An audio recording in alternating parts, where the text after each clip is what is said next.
Hey guys, it's Sasha the Diva. Okay, it's so much drama in DeKalb County right now. I don't know what's going on, but I want to know what's going on. Every time I turn on the news, I turn on the radio, DeKalb County and our CEO is in trouble. That's what it looks like. So I brought in a fantastic attorney. Hello, Dolly. Hello, Sasha. All right, now her name is Tanya Miller, and she's just not glamorous and fabulous looking. She got this going on, and she's going to break everything down for us, all right? Thank you. And just so you know about Tanya, she's a former district attorney.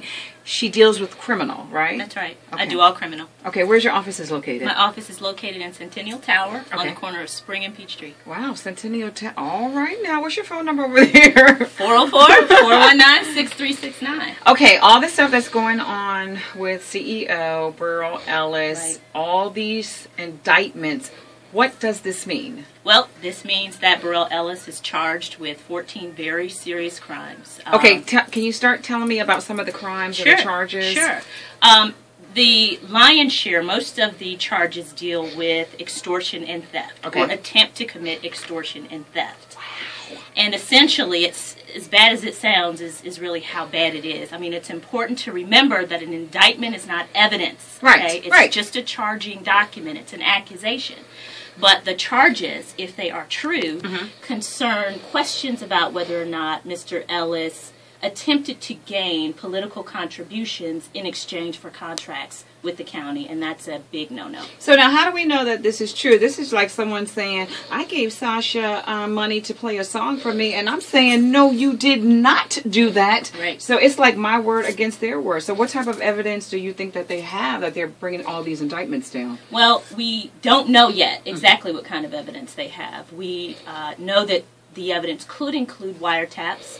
Oh, God. Oh, Lord. Okay. It's possible. Okay. And when you have public corruption cases like this, it's not uncommon to have wiretap evidence. I don't know if that is the case. Okay, but- wait. Let me ask this question. Sure. When the FBI goes into your home, so it's really a huge possibility that the FBI have been listening, right? Well, it's not the FBI. Okay. In this case, it is the investigation is generated from District Attorney Robert James's office. So it would be DA investigators and other law enforcement officers in DeKalb County. But state investigators can conduct wiretap investigations too. Oh my God. It's just as serious. Oh my gosh. Okay. We don't know that, but it's a possibility. So, you know, we don't know whether or not they have cooperating witnesses, people who have, you know, some criminal exposure themselves, who are doing this or giving testimony in exchange for leniency from the district attorney. Again, we don't know what documents they recovered during those searches. This could be a really, really long process, couldn't it? It could be a long process. Okay, now we have the governor that's getting involved. Why is the governor getting involved? Well, the governor gets involved anytime an elected official gets charged with a felony. Okay. There's a state law that requires the governor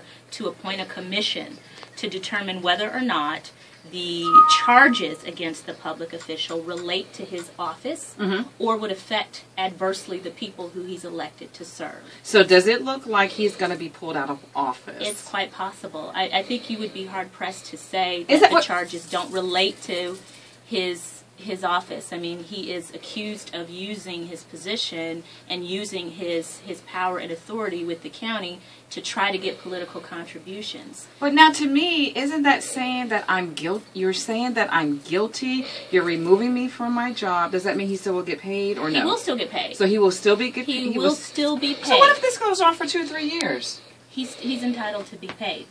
I mean, Wow. He's entitled to be paid for the reason you just cited, that he hasn't been convicted yet. So until he is convicted or found guilty, he still will be entitled to receive his salary. Now, he can also, without the governor, volunteer to be suspended. We don't know if he's going to do that yet. He has 14 days to decide whether or not he's going to volunteer to be suspended while this is pending, or if he doesn't, then the governor will appoint a commission. Okay, so now they're saying that Commissioner Lee May will take over. Now, how is that determined? Why is he the person? Well, I mean, I don't know how that works. Right. It's usually done when things like this happen. There are local rules in place that kind of have succession, for lack of a better word, already determined. And because of Lee May's position, he is, by the law and by the rules in DeKalb County, the one that would take over if Burrell Ellis, for whatever reason, couldn't do his job. So what do you think?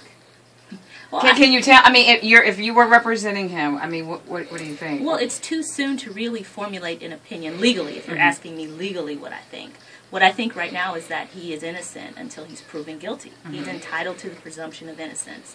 The indictment is their charges, their accusations. I frankly don't believe that the district attorney would bring charges like this if he didn't believe something. If he didn't believe that he had enough to prove these charges. However, you have to let the process run its course. I'm like, oh my God. I'm like, oh my God. Her name is Tanya Miller, Law Offices of Tanya Miller, former district attorney. She handles criminal. Her phone number is 404-419-6369. See, Sasha had to ask an attorney. You know what I'm saying? Thank you, darling. Thank you.